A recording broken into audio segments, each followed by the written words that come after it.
Con el propósito de brindarle valiosos consejos médicos para el cuidado de su salud, presentamos Consulta Médica Clínica. Para discutir nuevamente con ustedes con un tema de suma importancia, la enfermedad arterial oclusiva de los miembros inferiores. Para discutir esta patología tenemos con nosotros al doctor Luis Cusán, quien es médico cirujano y tiene la subespecialidad en cirugía vascular periférica. Bienvenido, doctor, es un privilegio tenerlo nuevamente con nosotros.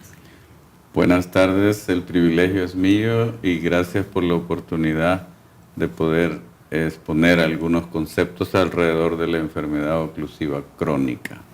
¿En qué consiste la enfermedad arterial oclusiva de los miembros inferiores, doctor? Esta enfermedad lo que consiste es en que paulatinamente, ya en las etapas de la madurez, comienza a acumularse placas de ateroma en las arterias de los miembros inferiores y esto va causando una obstrucción que se vuelve progresiva a medida que pasa el tiempo, hasta llegar a estadios tan avanzados en los cuales el paciente se expone a la pérdida de los miembros inferiores. ¿Cuáles son los factores de riesgo? Los factores de riesgo, a la cabeza tenemos el tabaco. Desgraciadamente es uno de los componentes evitables en todo sentido, pero que actualmente es uno de los factores principales para la conformación de esta entidad. El otro gran factor de riesgo es la enfermedad del siglo XXI, que se conoce como diabetes, y el aumento de los niveles de colesterol y lípidos en la sangre. Todo ello conforman casi el 90% de los factores de riesgo para la formación de estos ateromas. ¿Cuáles son los síntomas que presenta el paciente que le indiquen que se ha obstruido una arteria? El paciente usualmente comienza a presentar lo que conocemos como la claudicación intermitente, que es una entidad al inicio clínica que va refiriendo el paciente que su capacidad de caminar cada día está en franca disminución hasta llegar a lo que se conoce como el dolor en reposo, en el cual el paciente, aún estando en cama, siente dolor en los miembros inferiores, ya que el dolor es uno de los principales síntomas para el aparecimiento de esta enfermedad.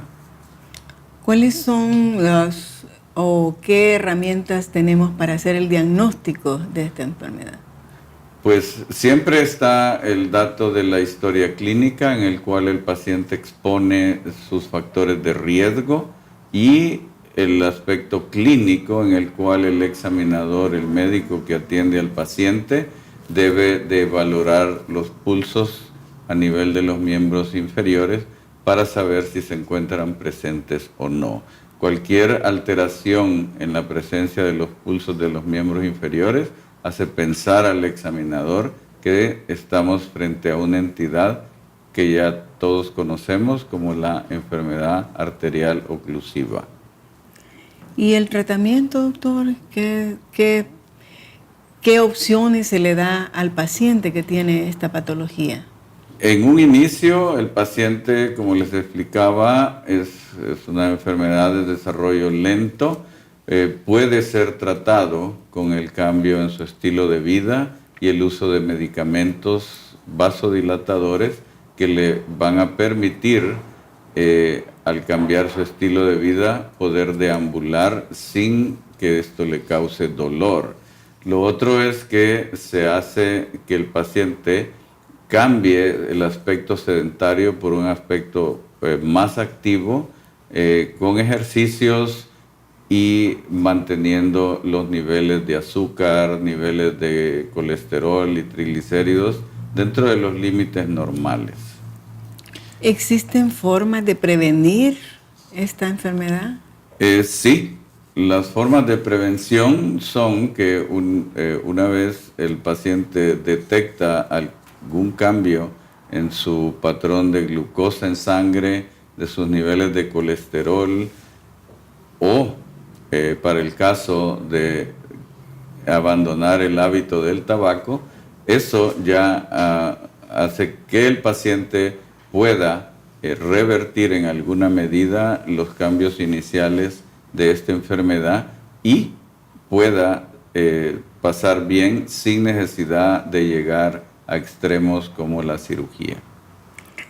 ¿Hay forma de prevenir este cuadro? Pues como le mencionaba, el cambio en los hábitos del paciente a través del ejercicio.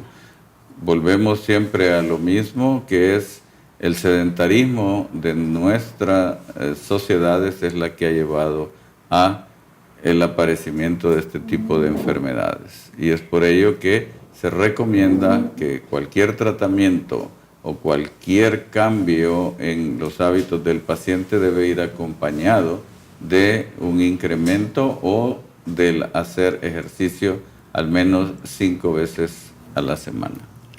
¿Alguna recomendación que usted quiera hacer a nuestra audiencia, tanto a los que ya tienen un diagnóstico como a los que todavía no tienen un diagnóstico de enfermedad arterial? Sí, la recomendación es que hay que vigilar a partir de los 40 años de edad los diferentes niveles, tanto de azúcar, de colesterol y triglicéridos, y cualquier incremento en ello, consultar a su médico. Al igual a aquellos pacientes que fuman, pues recomendarles que dejen de hacerlo, y aquellos pacientes cuya vida es sedentaria, volverse más activos y realizar ejercicios para evitar llegar a estos extremos en los cuales está en riesgo la viabilidad de los miembros inferiores. Gracias, doctor, por su excelente aporte a la audiencia. Ha sido algo muy especial y se lo agradecemos mucho. Gracias. Saber acerca de la enfermedad arterial nos ayuda a ser más conscientes de hacer los cambios necesarios en nuestro estilo de vida, como ya lo dijo el doctor Cusán. Y lo mismo ocurre en nuestra vida espiritual. Es importante detectar aquellos aspectos que afectan nuestra vida cristiana, con el fin también de hacer los cambios necesarios de tal modo que podamos disfrutar esa vida abundante que Dios nos ofrece. Es por ello que yo quiero llamar la atención a un pecado que afecta profundamente nuestra vida cristiana, y es la incredulidad. La incredulidad, una palabra que viene del griego apistia, que significa falta de fe, poca de dudar.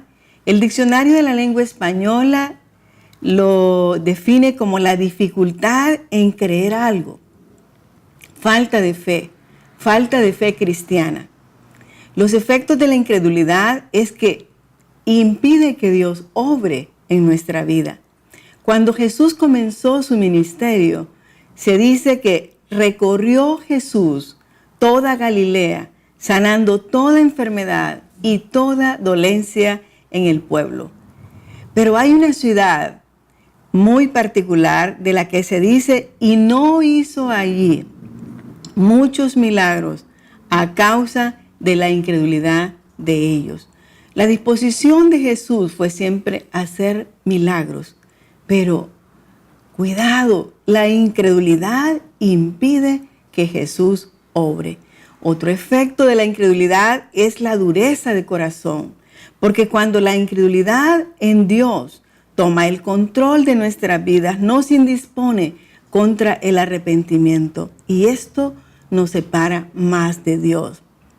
La palabra nos advierte y nos dice: mirad, hermanos, que no haya en ninguno de vosotros corazón malo de incredulidad para apartarse del Dios vivo.